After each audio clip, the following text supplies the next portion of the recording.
That's our bedroom now, Eleanor. We moved your things downstairs. Those were the first words my daughter-in-law said when I walked into my house after being gone for 3 days. I just stood there with my suitcase still in my hand. I thought I had heard her wrong. "Excuse me?" I asked.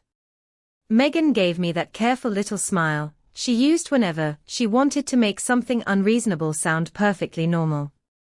"The master bedroom," she said. "Daniel and I moved into it. We set you up downstairs. Honestly, it makes more sense at your age."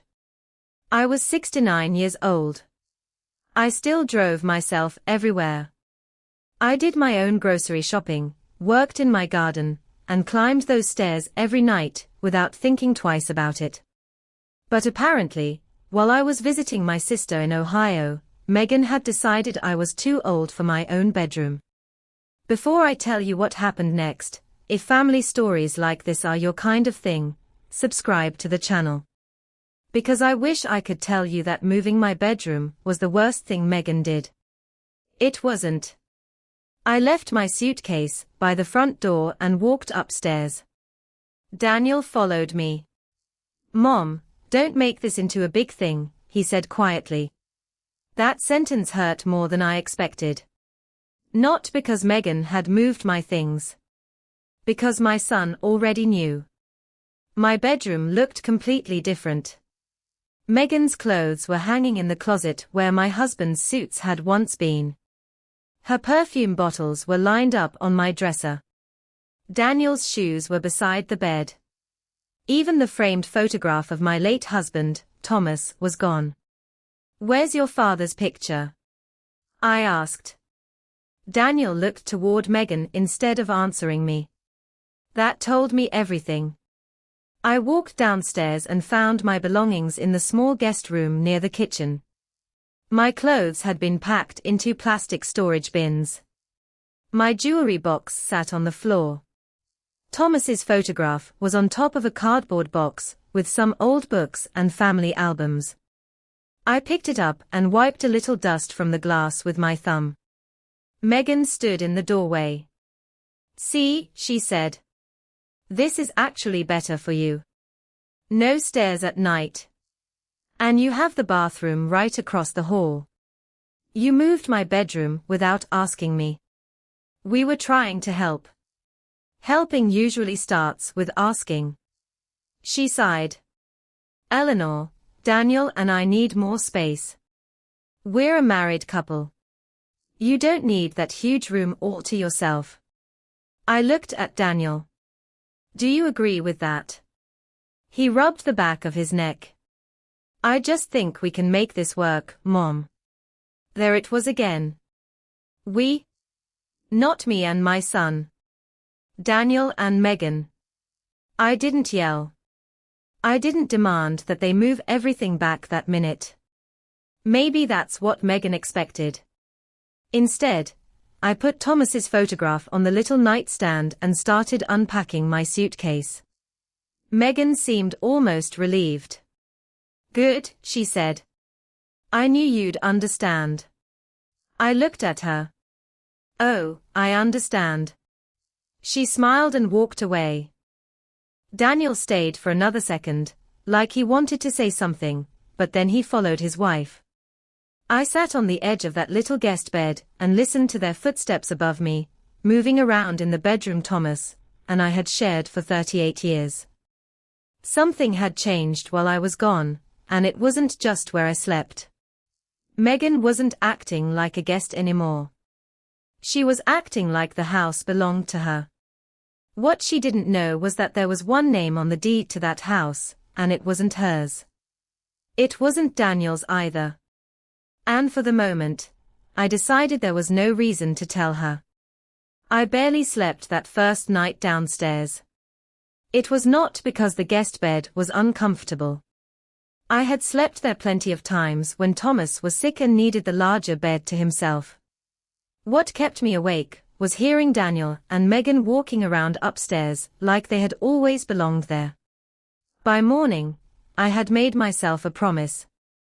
I was not going to argue before I understood exactly what was happening. Megan had not always acted this way. When she and Daniel first moved in, I was actually glad to have them. That was 8 months earlier. Daniel had called me one Sunday evening and said they were having money problems. Their rent had gone up again, and they wanted a few months to save for another place. Just until we get back on our feet, he told me. I had 3 bedrooms and more space than I needed. Thomas had been gone for 2 years, and the house felt painfully quiet sometimes. So I said yes. I did not charge them rent. I only asked them to help with groceries and utilities. At first, things were easy. Megan cooked dinner a few nights a week. Daniel handled little repairs around the house. Lily, my 15-year-old granddaughter, would sit at the kitchen table doing homework while I made coffee. I liked having life in the house again. Then little things started changing. Megan replaced the curtains in the living room without asking. The old ones made the room look dark, she said. I did not like the new ones, but I let it go. A few weeks later, she moved my reading chair from the window because she wanted to put a decorative table there. Then family photographs started disappearing from the hallway. When I asked where they were, Megan said she had put them somewhere safe because the walls looked cluttered. I found them in a box in the basement. One afternoon, I came home from the grocery store and found 2 men carrying my dining table toward the garage. What is going on? I asked. Megan came out of the kitchen. I ordered a new one. This one is too old-fashioned. That table belonged to my mother. Her face changed for a second. I did not know that. You would have if you had asked. The table stayed. But Megan was cold toward me for the rest of the day. Daniel came to my room that evening. Mom, Megan is trying really hard to make this feel like home. I looked at him. It is her home while she lives here.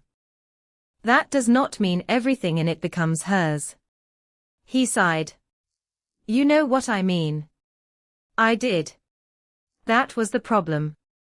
Every disagreement ended the same way. Megan changed something. I objected. Daniel asked me to be flexible. So I became flexible until I hardly recognized my own boundaries anymore. The morning after they took my bedroom, I walked into the kitchen and found Megan opening my mail. She had an envelope from the electric company in her hand. Why are you opening that? I asked.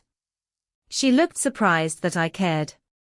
I am organizing the household bills. Those bills are in my name. I know. I thought we should start keeping everything together. I held out my hand. Give it to me. She did, but slowly. Then she said, you know, Eleanor, at some point Daniel is going to have to take over more of this stuff. Why? Because you should not have to worry about a whole house forever. I stared at her. I am not worried about it. Megan smiled, but there was something different behind that smile now. Maybe not yet. She picked up her coffee and walked upstairs. I stood there holding that envelope, listening to her footsteps above me. For the first time, all those little changes stopped feeling separate. The curtains. The photographs. The furniture. My bedroom. My mail. Megan was not simply trying to make herself comfortable. She was slowly arranging my life, as if I were already on my way out. And I started wondering how long she had been planning for that. 2 days later, I found out I was right. It happened on a Thursday afternoon. I had been in the backyard trimming my rose bushes when the temperature started climbing, so I went inside for a glass of iced tea. The kitchen window was open, and I could hear Megan talking in the dining room. At first, I thought she was speaking to Daniel. Then I heard her say, yes, 3 bedrooms, 2.5 bathrooms, about 2,400 square feet. I stopped with my hand on the refrigerator door. She was describing my house. I stayed quiet. The kitchen needs updating, she continued. But the neighborhood is great, and houses around here have been selling fast. There was a pause. Then Megan laughed softly. No, Eleanor is still here. That is the only complication. I felt something tighten in my chest. Not fear. Not exactly anger either. It was the feeling you get when several little things suddenly fit together. I moved closer to the doorway, but stayed where she could not see me. Once Eleanor moves out, Daniel can finally sell, Megan said. We are looking at places closer to Lily's school. Something newer. Maybe 4 bedrooms. I forgot about the iced tea. I just stood there. A realtor. She was talking to a realtor about selling my house. Megan lowered her voice, so I could not hear everything after that. I caught words like market value and timeline. Then she said, I will talk to Daniel tonight. I quietly stepped back outside before she finished the call. I sat on the patio chair and looked at the house Thomas and I had bought 31 years earlier. We had saved for almost 7 years to afford the down payment. Thomas used to joke that every brick had cost us one restaurant dinner we never ate. We raised Daniel there. We celebrated birthdays in that dining room. We watched Lily take her first steps across the living room rug. And now Megan was discussing the house like it was a used car she planned to trade in. That evening, Daniel came home around 6. I was making chicken and potatoes when I heard Megan meet him near the stairs. Did you think about what we talked about? She asked. Not now, Daniel said. Your mom is in the kitchen. That is exactly why we need to talk about it. There was a long pause. Then Daniel said something so quietly I almost missed it. I know. Just give me some time. I put down the knife I was using to cut the potatoes. Daniel knew. Maybe he did not know about the realtor call that afternoon, but he knew enough. At dinner, Megan was cheerful. She asked Lily about school and told Daniel about a new coffee shop near his office. Then, halfway through the meal, she looked at me. Eleanor, have you ever thought about moving somewhere smaller? I kept eating. Smaller than what? This house. It is a lot for one person. There are 4 people living here. Megan smiled. You know what I mean. Eventually, Daniel and I will need our own space. I looked at Daniel. His eyes stayed on his plate. You already had your own space, I said. You moved here to save money. Megan's smile disappeared. Things change. Yes, I said. They do. Nobody spoke for several seconds. Lily looked from her mother to me, confused. Daniel finally cleared his throat. Can we not do this at dinner? Megan pushed her chair back slightly. I am only trying to have a practical conversation. Then have it with me, I said. Not with a realtor. Her face went still. Daniel looked up immediately. What realtor? Megan stared at me. You were listening to my private conversation. You were discussing my house in my dining room with the window open. Daniel turned toward her. Megan, you called a realtor. I was gathering information. About selling Mom's house. She looked annoyed now, not embarrassed. Daniel, we have talked about this. That was when I noticed his expression. He was surprised by the realtor, but not by the idea of selling the house. I leaned back in my chair. What exactly have you two talked about? Neither of them answered. Megan finally stood and carried her plate to the sink. This is getting blown out of proportion.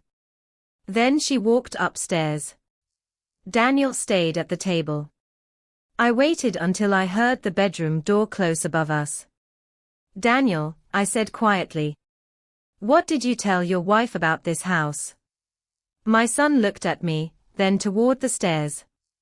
He did not answer. And that silence told me there was another part of this story I had not heard yet.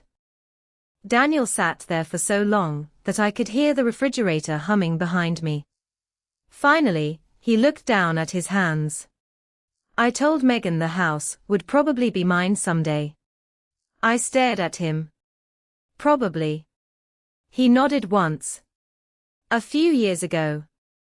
We were talking about the future. She asked what would happen to the house after you were gone. I did not like hearing my life discussed that way, but I kept my voice calm. And what did you say? I said I was your only child, so I assumed it would come to me. You assumed.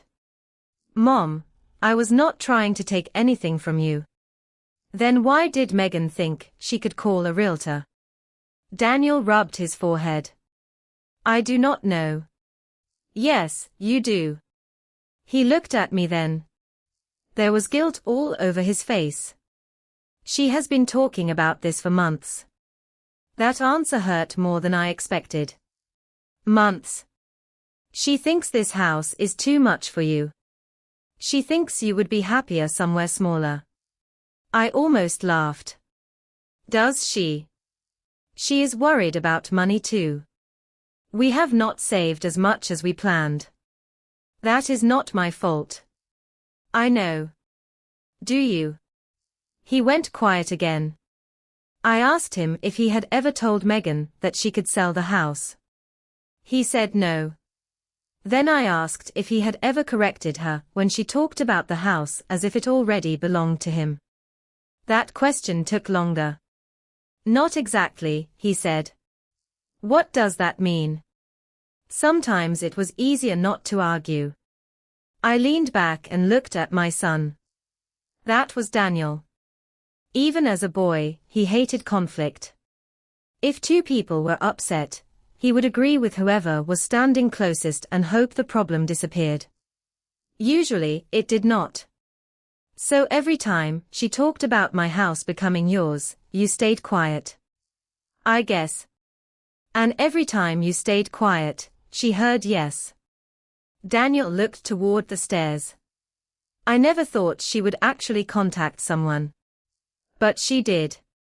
He nodded. I could see he was embarrassed, and part of me wanted to make things easier for him.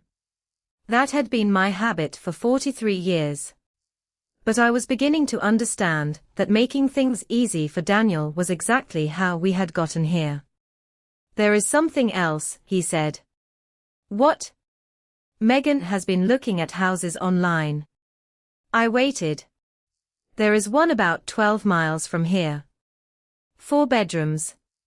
Newer kitchen. Bigger backyard. And how exactly were you planning to pay for it? He did not answer. He did not need to. I stood up and started clearing the table.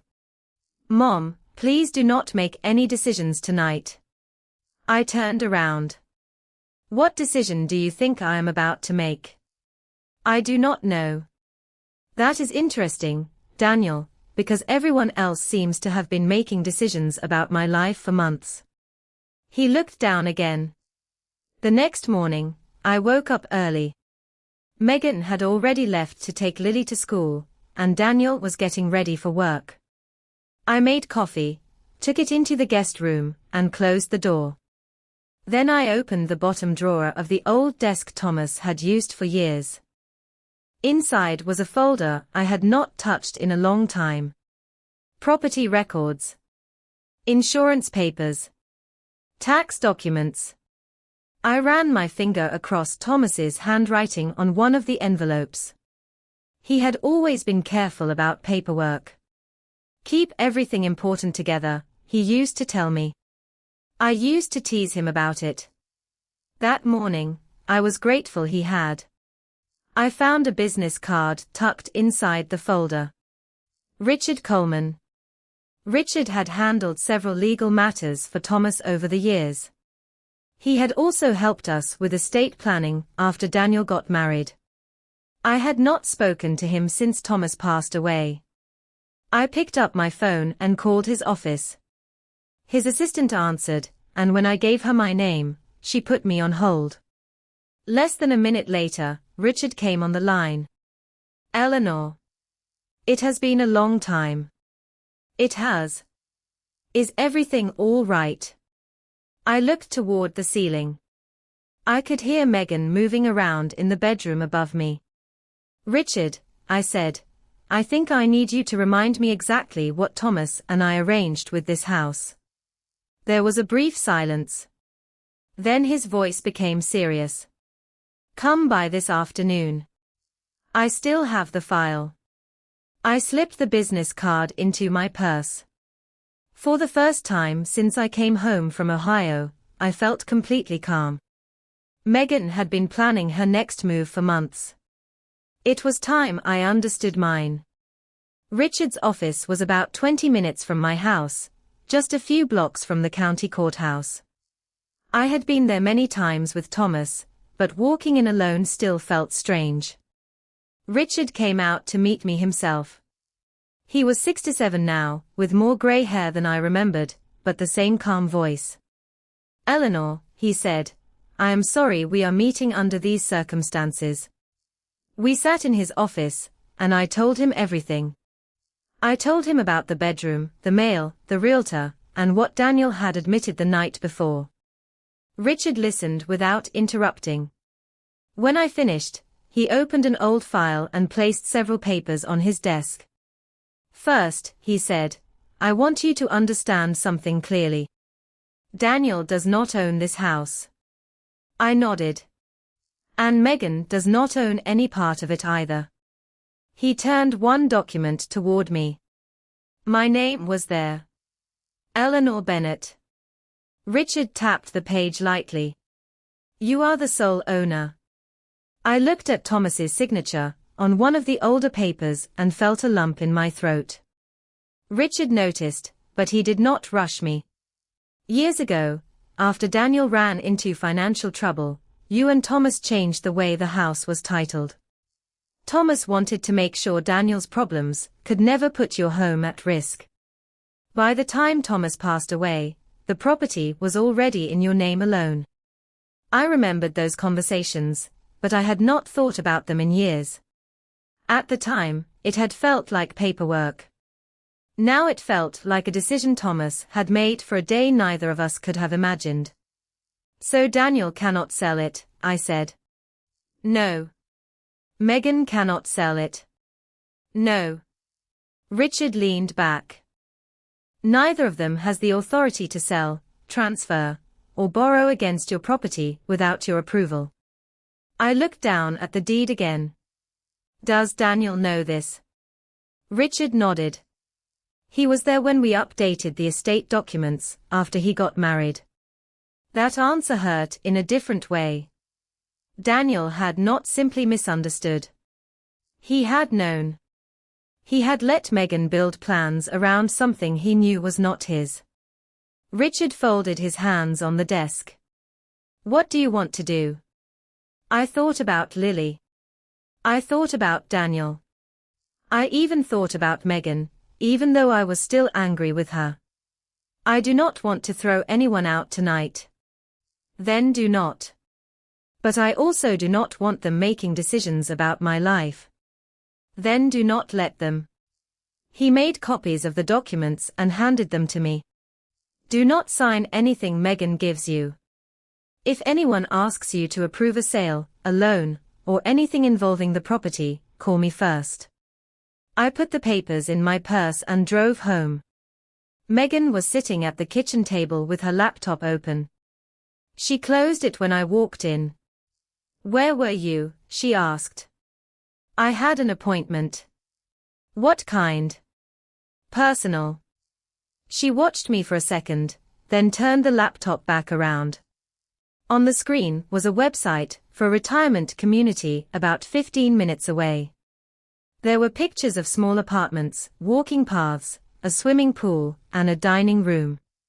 "I wanted to show you this," she said. "They have an opening." I stared at the screen. "You already called them." "I just asked a few questions. I thought maybe we could tour it Saturday." A week earlier, I would have argued. I would have told her exactly what I thought about her making plans for me. Instead, I remembered Richard telling me not to rush. "All right," I said. Megan blinked. "Really? It is only a tour." Her whole expression softened.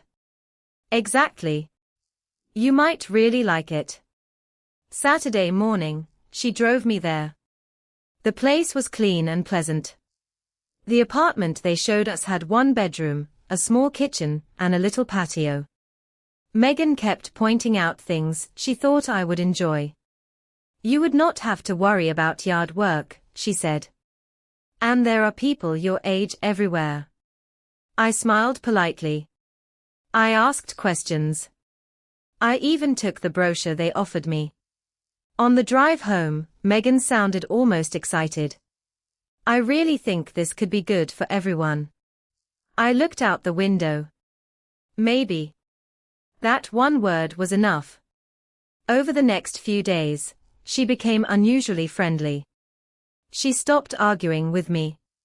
She made dinner twice. She even put one of my family photographs back in the hallway. Then one evening, I heard her upstairs talking to Daniel. "She is finally coming around," Megan said. Daniel answered too quietly for me to hear. Megan lowered her voice, but not enough. "Once she moves, we can get serious about the house." I sat quietly in the guest room, with the retirement brochure on my lap and the copies from Richard locked inside my suitcase. Megan thought I had finally agreed to leave. I had not. I had simply stopped warning her that she was making plans around a house she had never owned. For the next 4 days, Megan acted like my move was already decided. She left the retirement community brochure on the kitchen counter where I would see it every morning. She measured the guest room while I was sitting on the bed. When I asked what she was doing, she smiled and said, "I am just thinking ahead." I did not ask what she meant. I already knew. On Wednesday afternoon, the doorbell rang while I was folding laundry. I heard Megan answer it. A man's voice said, "Hi, I am Mark." We spoke on the phone. I stepped into the hallway and saw a man in a navy jacket holding a leather folder. Megan smiled when she noticed me. "Eleanor, this is Mark. He is a real estate agent." Mark held out his hand. "Nice to meet you." Megan told me Daniel was the owner and that the family was considering selling. I looked at Megan. She avoided my eyes. "Did she?" I said. Mark seemed to notice the tension. "I am only here to give a general opinion on the property. Nothing official." Megan stepped in quickly. "Exactly. We are just gathering information." "About my house," I said. "About our options," she replied. Mark walked through the living room, dining room, and kitchen. He asked about the age of the roof, the furnace, and the windows. Megan answered several questions before I could. She even told him which walls she thought a future buyer might want painted. I followed quietly. I wanted to hear exactly how far she planned to take this. After about 15 minutes, Mark opened his folder at the dining table. "If the family decides to move forward, I will need to verify ownership before preparing any listing paperwork." Megan nodded. "Daniel can take care of that." "Is Daniel the sole owner?" Mark asked. "Yes," Megan said without hesitation. I was standing 6 feet away. She still did not look at me. A few minutes later, Daniel came home early from work. He walked through the front door, saw Mark, and stopped. "Who is this?" Megan looked almost relieved. "Perfect timing. This is Mark. He is helping us understand what the house might sell for." Daniel stared at her. "You brought a realtor here. We have already talked about this." "Not like this." Mark cleared his throat. "I just need to confirm something before we go any further. Whose name is actually on the deed?" Megan pointed toward Daniel. "His." Daniel's face changed immediately. He looked at me, then back at Megan. "No." Megan gave a short laugh. "What do you mean, no? My name is not on the deed. Daniel, you told me this house was yours. I told you I expected to inherit it someday. You said it was basically yours. That was wrong." The room went quiet. Mark slowly closed his folder. "I think there has been a misunderstanding." Megan looked annoyed. "There has not been a misunderstanding. Daniel is Eleanor's only son." Mark kept his voice polite. "That does not establish current ownership." Megan turned toward me. "Then whose name is on it?" I did not answer. "Eleanor. You have spent months making plans for this house," I said. "You should have asked that question before calling a realtor." Mark handed me his business card. "Mrs. Bennett, I am sorry. I was told Daniel owned the property. I will not take any further steps unless I hear directly from the legal owner." "Thank you," I said. After he left, Megan shut the front door and turned toward Daniel. "You let me tell that man you owned this house." Daniel looked exhausted. "I never asked you to call him." "That is not what I said." "Did you know your name was not on the deed?" Daniel did not answer right away. Megan stared at him. "Did you know?" "Yes." She stepped back like the answer had surprised her more than anything else that day. "For how long?" "4 years.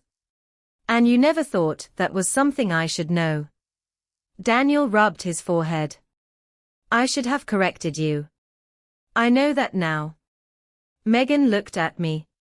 "So you knew the whole time too?" "It is my house." "Of course I knew. Then why did you let me think you were considering moving?" "I was considering a retirement community. I never said I was giving you my house." Megan had no answer to that. I went back to the guest room and closed the door. For several minutes, I could hear Megan and Daniel talking downstairs. Their voices rose and fell, but I could not make out every word. I did not need to. I sat on the edge of the bed, opened my purse, and took out Richard's business card. Then I called him. "Richard," I said when he answered, "I think it is time everyone sees the paperwork." He was quiet for a moment. "Do you want me to come to the house?" "Tomorrow afternoon, if you can." "I can." I looked up at Thomas's photograph on the nightstand. "Bring the file." Richard understood immediately. "I will." Richard arrived the next afternoon just after 3. Daniel had come home early from work, and Megan was already in the kitchen when the doorbell rang. Lily was still at school, which was exactly how I wanted it. She did not need to sit through an argument about adults making bad decisions. I opened the door, and Richard stepped inside carrying the same brown folder he had shown me in his office. Megan recognized his name immediately. "You called a lawyer?" she asked. "I called someone who already understands the paperwork," I said. Richard greeted Daniel and Megan politely, then suggested we sit at the dining table. Megan looked irritated, but she sat down. Daniel sat beside her. Richard took the chair next to me and opened the folder. Eleanor asked me to come, because there seems to be some confusion about who owns this property, he said. Megan folded her arms. There was a misunderstanding between Daniel and me. Richard nodded. That is why it is useful to look at the actual documents. He placed a copy of the deed in the middle of the table and turned it toward them. The property is owned solely by Eleanor Bennett. Megan leaned forward. Solely? Yes. She looked at Daniel. Your name is not on it anywhere. Daniel shook his head. No. Megan looked back at Richard. But I thought this was Thomas and Eleanor's house. It was years ago, Richard said. After Daniel ran into financial trouble, Thomas and Eleanor retitled the property, so Eleanor became the sole owner. Thomas wanted to make sure Daniel's financial problems could never affect the house.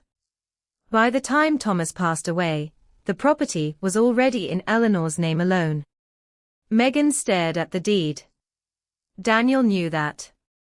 Richard glanced at him. Daniel was present when the estate documents were updated after he got married. Megan turned slowly toward my son. You knew. Daniel looked down at the table. Yes. And you let me believe this house was basically yours. I should have corrected you. That is not an answer. Daniel rubbed his hands together. I kept telling myself it would not matter, because nothing was happening yet.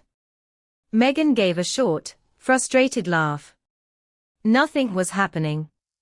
I was looking at houses. I called a realtor. I took your mother to a retirement community. I know. And you said nothing. I watched them for a moment. For months, Megan had been treating me like I was the obstacle. Now she was finally seeing that Daniel's silence had helped create the whole situation. Richard closed one side of the folder. There is another point that needs to be clear. Daniel and Megan do not have the authority to sell, transfer, refinance, or borrow against this property. Eleanor is the legal owner, and those decisions belong to her. Megan looked at me. So what happens to the house later? That is not the issue today, I said. I am alive. I live here. What happens later is my decision. She looked back at the deed. But Daniel is your only child. That does not make him the owner today. Richard nodded. Current ownership and future inheritance are separate matters. Megan sat back in her chair. For the first time, she did not seem angry. She looked embarrassed. I really thought we were making plans for something that was going to be ours. You were making plans, I said. I was never part of them. Nobody spoke for a few seconds. Then Daniel looked at me. Mom, I am sorry. You should be, I said quietly. He nodded. I was not trying to humiliate him. I just did not want to make his guilt easier for him anymore. Megan looked at me again. So what do you want now? I had thought about that question all night. First, I want my bedroom back. She opened her mouth, then closed it. Second, nobody opens my mail. Nobody moves my things. Nobody contacts a realtor, or makes plans involving this house without asking me. Daniel nodded immediately. Megan looked toward the stairs. And third, I said, you and Daniel need to start making a real plan for your own place. Her eyes came back to me. You want us out? I want this arrangement to stop being permanent, just because nobody had the courage to say it was temporary. Daniel took a slow breath. Megan said nothing. Richard gathered the papers and put them back into the folder. The deed was only one sheet of paper, but it changed the entire room. For months, Megan had acted like I was standing in the way of her future. Now she finally understood something simple. She had been planning that future around a home that had never been hers. Richard left a few minutes later, and the silence in the house felt heavier after the front door closed. Megan stayed at the dining table. Daniel stood by the kitchen counter with his arms folded, looking like he wanted to disappear. I did not enjoy seeing either of them uncomfortable, but I was done fixing every uncomfortable moment for everyone else. Megan finally looked at me. "How long are you giving us?" she asked. I sat back down. "I have not decided yet. We cannot just move overnight." "I know." Her expression softened slightly, maybe because she expected me to say 30 days and be finished with it. "That is why I am not telling you to pack tonight." Daniel looked at me. "Mom, thank you." I shook my head. "Do not thank me yet. We need to be clear about what happens next." Megan said nothing. "You wanted me out of this house," I continued. "You moved my belongings without asking. You opened my mail. You contacted a realtor. You looked for somewhere else for me to live. I could respond by telling you to leave immediately, but I am not going to treat you the way you treated me." Megan looked down at the table. It was the first time I had seen her do that instead of defending herself. "So what do you want?" she asked. "I want my bedroom back tonight." Daniel nodded. "We can move everything. I want my photographs put back where they were. I want my mail left alone. And there will be no more changes to this house without asking me first." "Fine," Megan said quietly. "There is one more thing. You and Daniel need to start looking for a place of your own." Her head came up. "So you are making us leave?" "I am asking two adults, who moved in temporarily 8 months ago, to make a plan to live independently again." Daniel took a breath. "That is fair." Megan turned toward him. "Of course you think it is fair now." Megan. "No, Daniel. We were saving for a house. We had a plan." I looked at her. "Your plan depended on selling something you did not own." She pressed her lips together. I could tell she wanted to argue, but there was nowhere for the argument to go. "I will give you time," I said. "Enough time to find a rental, or another reasonable option. I am not trying to put Lily in a bad situation. But this arrangement needs an end date." Daniel nodded slowly.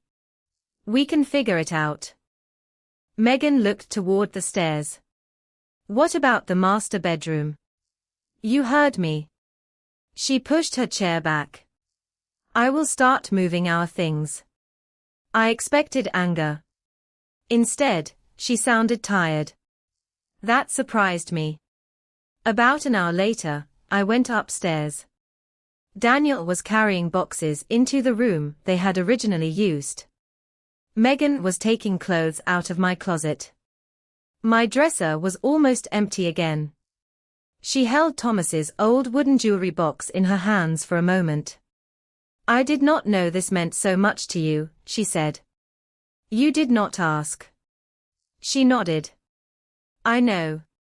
That was all. No apology. Not yet. But it was the first time she admitted even that much. By dinner, my photograph of Thomas was back on the dresser. Lily came home from a friend's house and noticed the changes right away. "Grandma, you are back upstairs?" she asked. "Yes, sweetheart." She smiled. "Good. It was weird having you downstairs." Megan looked away when Lily said it. A few days later, Daniel told me they had found a 2-bedroom apartment about 6 miles away. It was smaller than what Megan wanted, but it was within their budget and close enough that Lily would not have to change schools. "We can move in next month," he said. "That sounds reasonable." He stood there for a moment. "Mom, I am sorry." I looked at him. "For what part?" He gave a sad little smile. "Probably all of it." I appreciated that answer, because it did not try to explain everything away. Megan took longer. She became quieter around me. She stopped talking about the future of the house. She stopped moving things. She even started placing my mail in a small basket by the front door without opening it. One evening, about 2 weeks before their move, she found me sitting on the back patio. She sat across from me without asking. "I really did think I was helping," she said. "At first. I waited. Then I started thinking about what the house could mean for us. I guess somewhere along the way, I stopped thinking about what it meant to you." I looked at her for a long moment. "That is exactly what happened." She nodded. I did not tell her everything was fine. It was not. Trust does not come back, because someone finally understands what they did. But I also did not need to punish her. The house was still mine. My choices were still mine. And for the first time in months, everyone living under that roof finally understood the difference. The house felt different after Daniel and Megan moved out. Not empty. Quiet. There is a difference. For 8 months, I had gotten used to hearing doors open, phones ringing, Lily laughing upstairs, and Megan moving things around before I even knew they needed moving. The first morning alone, I made coffee and carried it to the back patio. Nobody asked me what I was doing that day. Nobody suggested a smaller chair, an easier room, or a better way to organize my own kitchen. I just sat there and watched the sun come through the trees. It felt good. Daniel and Megan moved into their apartment about 6 miles away. It was not the 4-bedroom house Megan had imagined, but it was clean, comfortable, and close to Lily's school. I helped Lily carry one box into her new room on moving day. Megan thanked me quietly. We were polite to each other. That was enough for me. I was not interested in pretending nothing had happened. Some things can be forgiven without being forgotten. Daniel started calling me every Sunday. At first, our conversations were awkward. He apologized more than once for letting things get as far as they did. One Sunday, he finally said something I needed to hear. "Mom, I spent so much time trying to avoid upsetting Megan that I stopped noticing I was hurting you." I sat quietly for a moment. "That is true. I am sorry." "I know." I did not tell him everything was fine. But I told him I appreciated that he was finally being honest. A few weeks later, I called Richard and made another appointment. This time, I was not going because I felt cornered. I was going because I wanted to make decisions while everything was calm. We reviewed my estate plans, and I made sure the house would be handled exactly the way I wanted in the future. I also made arrangements that would protect Lily without handing anyone control over my life while I was still living it. Richard smiled when we finished. "Thomas would approve," he said. I smiled too. He would probably tell me I should have done this sooner. When I got home, I went upstairs and looked around my bedroom. I had put everything back the way I wanted it. Thomas's photograph was on the dresser. My old reading chair was by the window.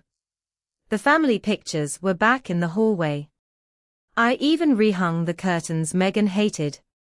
They were not fashionable, but Thomas and I had picked them together years ago, and I still liked them. That was reason enough. One afternoon, Lily came over after school.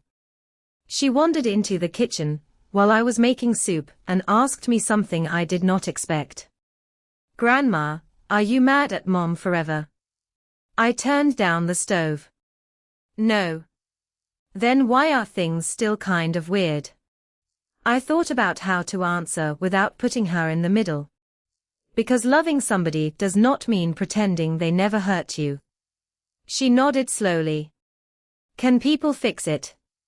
"Sometimes. But fixing things takes time. She seemed satisfied with that. Before she left, she hugged me and said she liked visiting the house more now, because it felt like my house again. I knew exactly what she meant. Megan and I eventually found a new kind of relationship. We were not close, but we were respectful. She asked before making plans that involved me.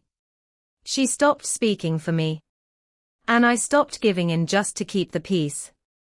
Looking back, the strangest part is that I almost let all of it happen. Not because Megan had any real power over my home, but because I had spent years confusing kindness with surrender. I kept telling myself that being a good mother meant making life easier for Daniel. I kept telling myself that being understanding meant staying quiet. I was wrong. Sometimes the kindest thing you can do for yourself and your family is say, no. This is where the line is. The name on a piece of paper mattered, of course. It protected my home when I needed it most. But that was never the real lesson. The real lesson was remembering that my choices still belonged to me. My home was mine. My time was mine. My future was mine. And nobody gets to quietly take those things from you just because you love them. If you have ever had to set a boundary with someone you cared about, you probably understand how complicated that can feel. I would be interested to know what you would have done in my place, so leave your thoughts in the comments.